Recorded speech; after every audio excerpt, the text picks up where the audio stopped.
Good morning and welcome to Oasis Sunday morning online service. We always want to remind and encourage everyone that watches to say hello and good morning and greet one another in the comments below this video. And while you do that, check out some announcements that we have for this week. Our food pantry currently runs on a bi-weekly basis. The next food share will be Saturday, February 20th from 10:30 a.m. to 11:45 a.m. Our food gets set up outside under the covered walkway. We do ask that you wear masks and remain socially distant from any others who are also present at the food share. If you or anyone you know is in need of food in between food shares, please feel free to reach out to us. You can contact us through our Facebook page, through our website, or by calling our church office. This food pantry is one of our strongest ministries for serving our community, and we want to help in any way that we can.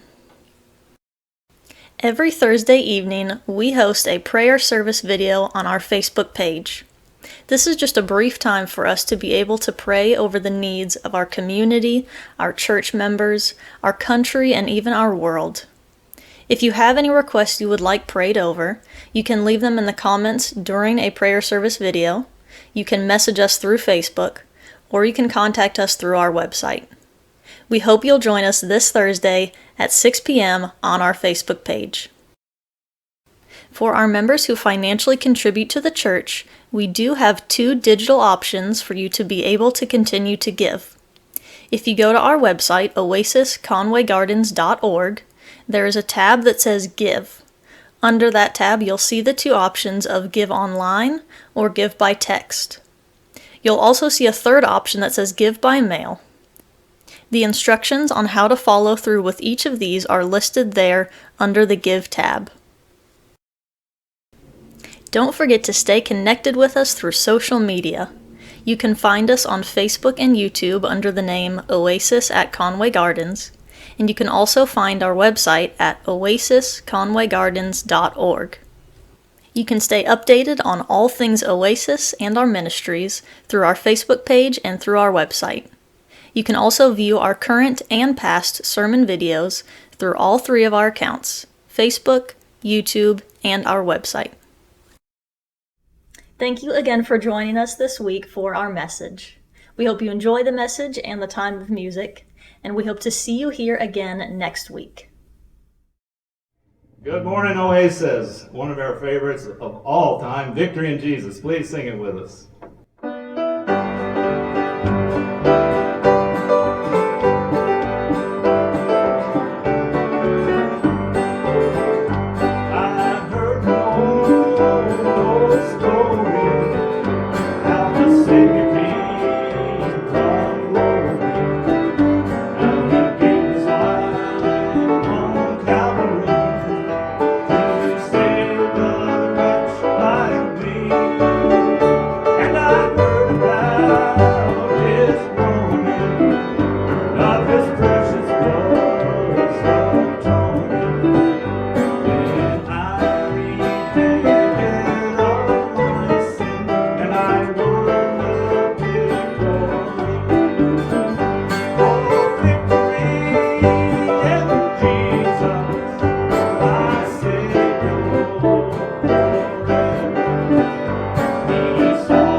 Somehow Jesus came and brought to me the victory.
Hi, I'm Eric Loudermilk, interim pastor at Oasis at Conway Gardens Church here in Orlando, Florida. Welcome to our Sunday morning service this February 7th, 2021. Jesus said in Matthew 5, verses 1 through 16, the following. Well, Matthew introduces this, and then we have Jesus' words. When he saw the crowds, he went up the mountain, and after he sat down, his disciples came to him. Then he began to teach them, saying, Blessed are the poor in spirit, for the kingdom of heaven belongs to them. Blessed are those who mourn, for they will be comforted. Blessed are the meek, for they will inherit the earth. Blessed are those who hunger and thirst for righteousness, for they will be satisfied. Blessed are the merciful, for they will be shown mercy. Blessed are the pure in heart, for they will see God. Blessed are the peacemakers, for they will be called children of God. Blessed are those who are persecuted for righteousness, for the kingdom of heaven belongs to them. Blessed are you when people insult you and persecute you and say all kinds of evil things about you falsely on account of me. Rejoice and be glad, because your reward is great in heaven. For they persecuted the prophets before you in the same way. Now listen to what Jesus says in verses 13 through 16. You are the salt of the earth, meaning you bring flavor, you bring change. But if the salt loses its flavor, how can it be made salty again? It's no longer good for anything except to be thrown out and trampled on by people. You're the light of the world. A city located on a hill that can't be hidden. We bring light to the world. That's what Jesus says. Verse 15, people do not light a lamp and put it under a basket, but on a lampstand, and it gives light to the entire house. In the same way, let your light shine before people so that they can see your good deeds and give honor to your Father in heaven. We're starting a new series today using the book, The Life You've Always Wanted by John Ortberg. There are two different book covers to this, so you may not have one that looks exactly the same. But in this edition, on page 9, Ortberg writes, the way of Jesus needs to be restudied and reapplied in every age and every social setting. Well, in fact, this isn't the only series we're in today. We're starting this one on spiritually healthy habits, but we're in two series. And the other series is the last Sunday of every month, and it started last week. The name of that series is Heroes of the Cruciform Life. And we looked at Dietrich Bonhoeffer first. You know, in history of the church, some Christians run from culture and society. We often perhaps stereotype the Puritans as doing that. And then on the other extreme, some people blend in with culture too well, and you can tell no difference with them. Our series on the heroes of the cruciform life is showcasing to you followers of Jesus who engaged the broken world around them with the great love of Jesus. So last week when we looked at Dietrich Bonhoeffer, we saw a man who engaged the world with the gospel so thoroughly that it cost him his very life. Sorry about my phone. Thought we were ready. It cost him his very life. Indeed, Dietrich Bonhoeffer was salt and light in Nazi Germany to those who were around him. But wait a minute, if we're going to be salt and light, as Jesus said, engaging what's going on around us in the world, but not of the world, as Jesus said in the Gospel of John, how do we stay clean? Let me say that again. If we're going to be salt and flavor the world around us, if we're going to be light and shine in the darkness, and yes, God commands us to be those agents of change, and we're engaging the world around us, not running from it and not blending in so much that no one can tell the difference. If we're really in there working, how do we do that and not become just like the world? How do we, as James says it, keep ourselves unstained by the world? Well, we do that with spiritually healthy habits, things we choose to do on a repeated basis that draw us closer to Jesus. We're using Ortberg's book to guide us through the series. We won't follow the book exactly chapter by chapter, but it will be our guide through the process. So let's get started.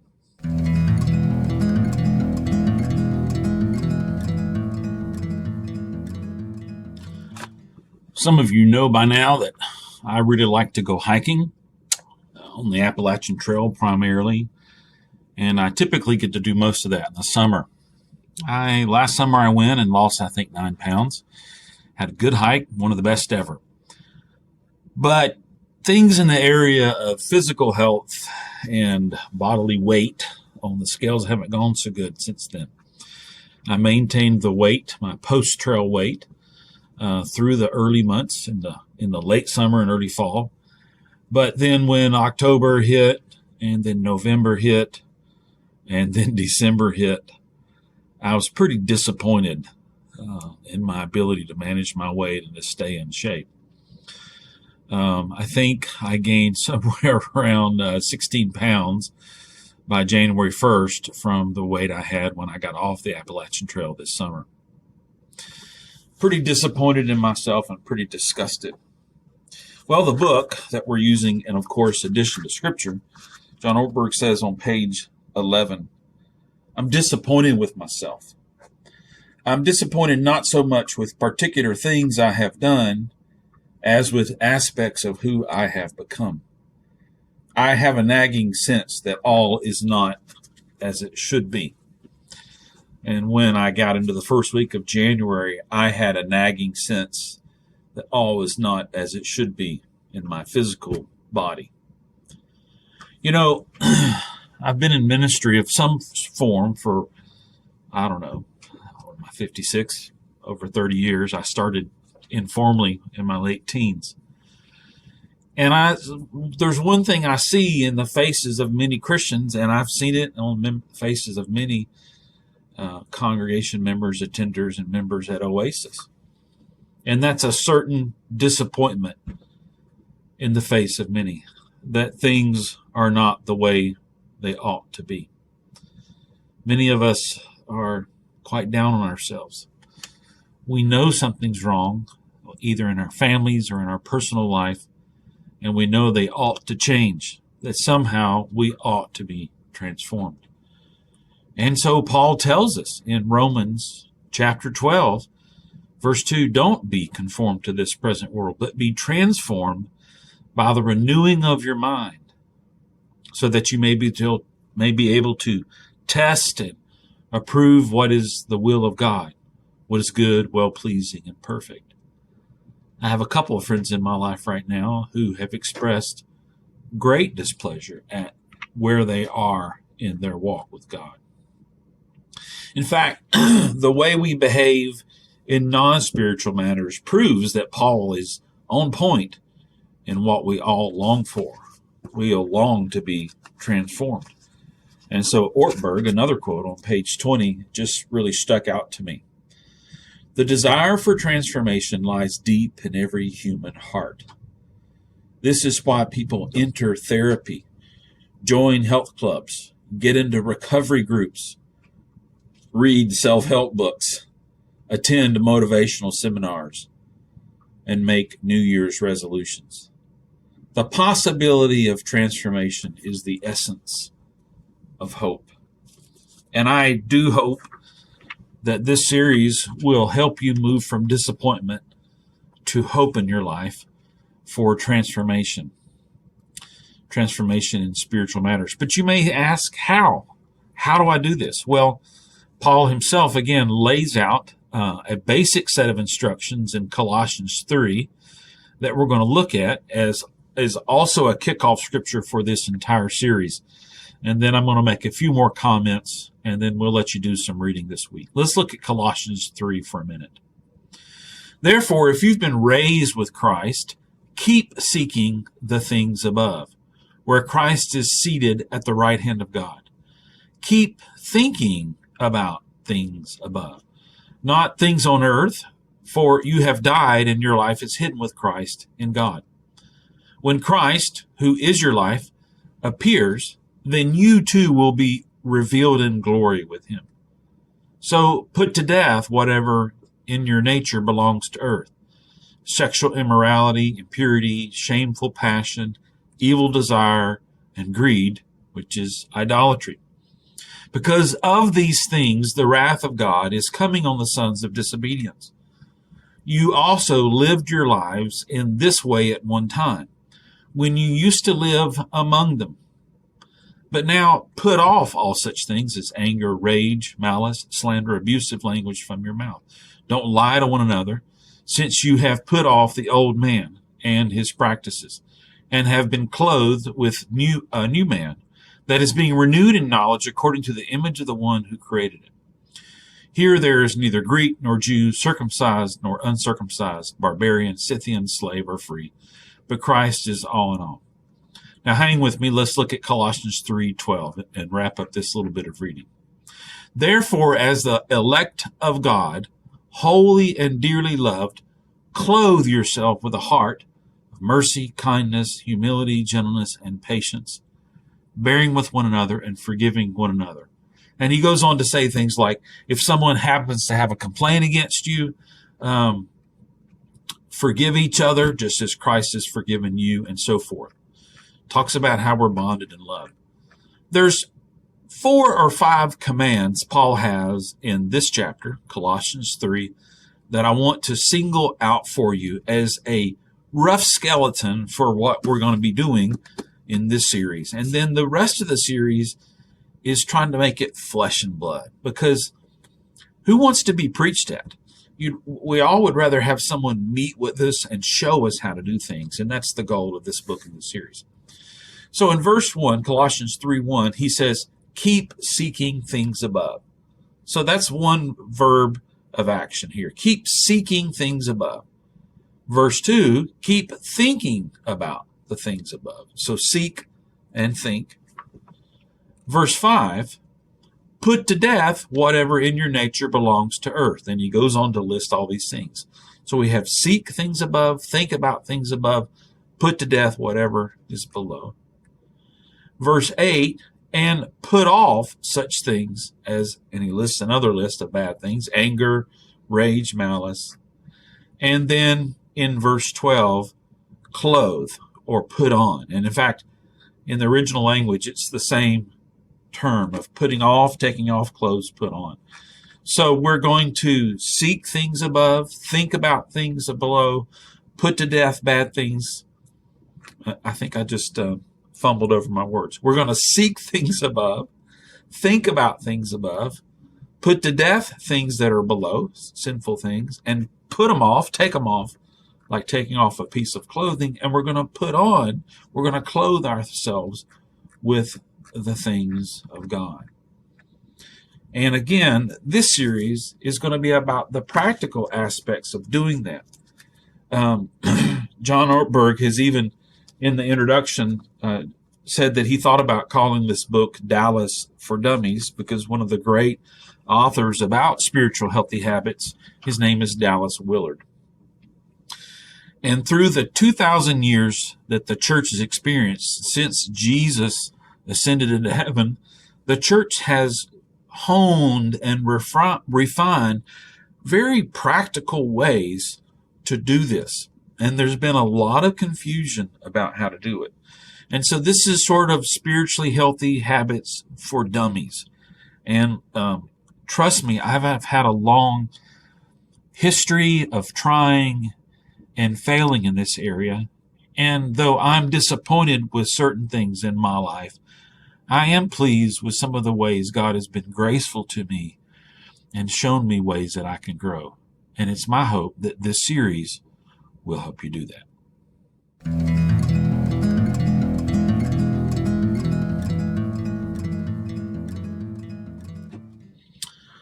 Somewhere around 2010, 2011, somewhere around in there, we were living in West Palm, and some of the staff at the university decided to get together a softball team to play against the students in the intramural games. I played softball, high school, late high school years, maybe early college. Loved softball. Loved it a lot. Never was great, but I could play. So I said, absolutely. Parker was the friend of mine.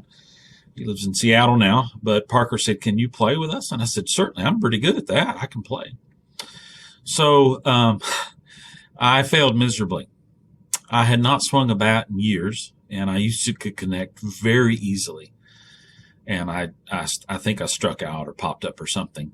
And then when we went into the outfield, I mean, I never was an infielder. I didn't have that good of a glove, but I could play outfield pretty decent.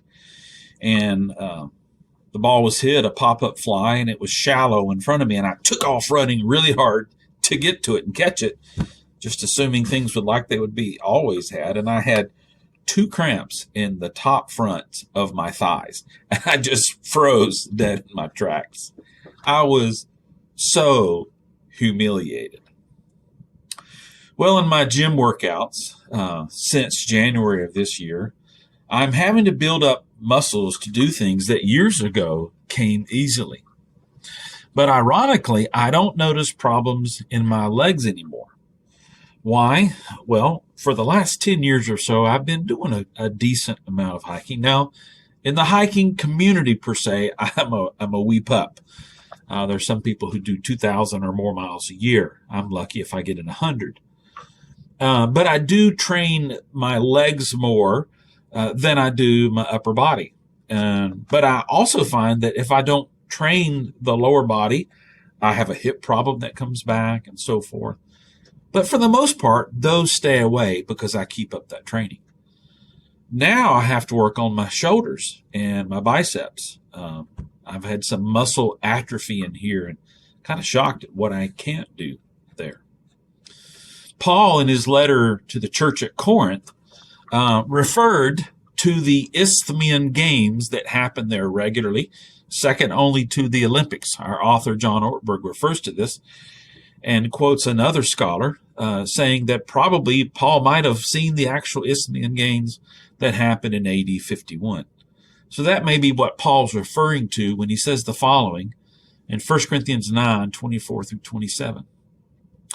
Don't you know that all the runners in our stadium compete, but only one receives the prize? So run to win. Each competitor must exercise self-control in everything. They do it to receive a perishable crown, but we an imperishable one. So I don't run uncertainly or box like one who hits the air. Instead, I subdue my body and I make it my slave, so that after preaching to others, I myself won't be disqualified. Ortberg tells us that at the Isthmian Games, competitors had to train for 10 months before the games, or else they could actually be disqualified. And so it's very possible that Paul's talking about this strict training when he refers to this. John Ortberg says the most important thing he's learned about spiritual disciplines is the concept of training versus trying. In my edition of the text, it's on page 44. The need for preparation or training does not stop when it comes to learning the art of forgiveness or joy or courage. The need for training does not stop when it comes to the learning of the art of forgiveness or joy or courage. Now, what's that got to do with the training we're talking about? Well, I eventually reached a goal where my legs and my hip, my lower body got better.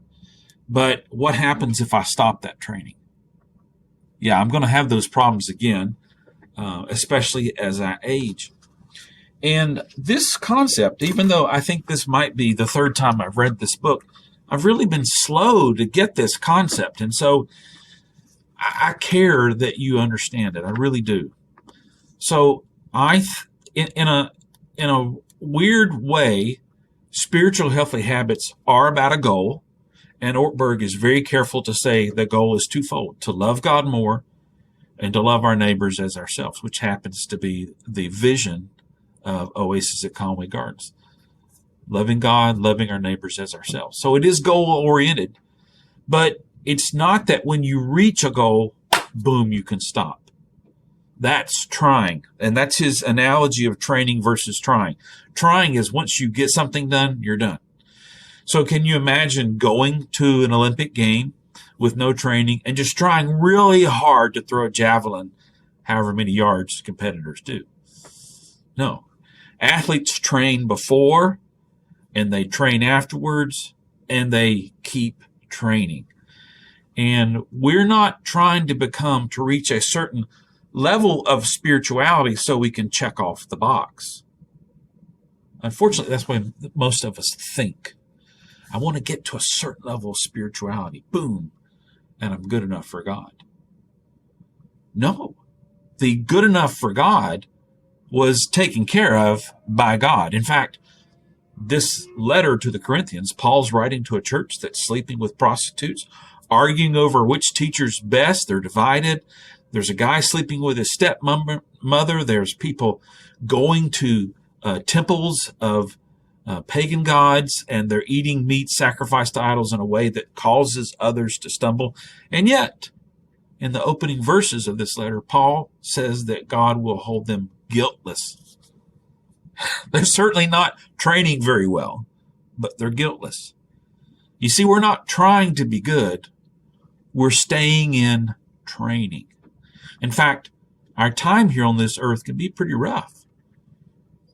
Jesus said in John 16:33, in this life you will have trouble, but you're not overcome by the world. 1 Peter 2:11 says we are strangers, aliens, pilgrims, not of this world. So we always have to work and stretch these muscles, practice these spiritually healthy habits to keep our spiritual bodies, so to speak, ready to respond. So while my lower body, my legs, work pretty decent right now because I work those more than others, my arms and shoulders are pretty weak, and I can't just go and I tried something new this week. I tried to do chin-ups. I thought, wouldn't it be great if I could reach the goal again of doing 10 chin-ups unassisted? And I tell you, try as hard as I could. I cannot do one. I'm so embarrassed to say this. All my athletic listeners are going to lose a lot of respect here. I could not do one single chin-up unassisted. They have those machines, where you add weight to assist your pulling up. And to pull off 10 chin-ups, I'm not even going to tell you how many pounds of assistance weight I added. But it's not like once I got to 10 chin-ups, let's say I trained for that and reached that goal in a couple months, or I don't know how long it'll take, that I just stop. Oh, I've done it. I'm good. Because in 3 months later or a month later, I won't be able to do it, right? The same thing is true with spiritual practices. And this is why Paul tells us to seek things above, think things above, put to death bad things, put off things we shouldn't have, and clothe things. Put things on that we do need. So what do I mean? Well, if I'm not practicing humility intentionally, then when someone says something to upset me on the spur of the moment, how do you think my spiritual muscles are going to respond? They're going to act out in a selfish, untrained way and hurt people inappropriately. So as I leave you this week with this introduction to spiritually healthy habits, I want to dispel the idea that these spiritual habits are not to receive a one-time goal, not to obtain a one-time goal, but to keep our muscles limber, our hearts tender and close to God, so that we can hear his voice. He says, draw close to me and I will draw close to you, so that we are boxing our body, training our spiritual bodies, so that we can live in joy and peace and experience more of that joy while we are here as aliens. So with that in mind, I encourage you to get the book if you've not gotten it, or review the scriptures that we've listed today. And we'll start next week. I've read up to page 45, and I encourage you to do the same. And we'll start next week with the first spiritual healthy habit that Bert talks about the habit of celebrating, of celebration, something we don't think of as a very spiritual thing. And we'll see you next week.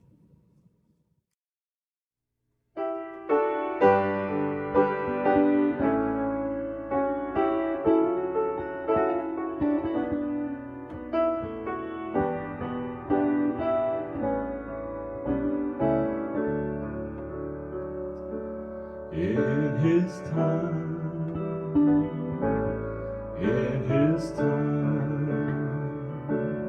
He makes all things beautiful. In His time, Lord, please show me every day as You're teaching me Your way, that You do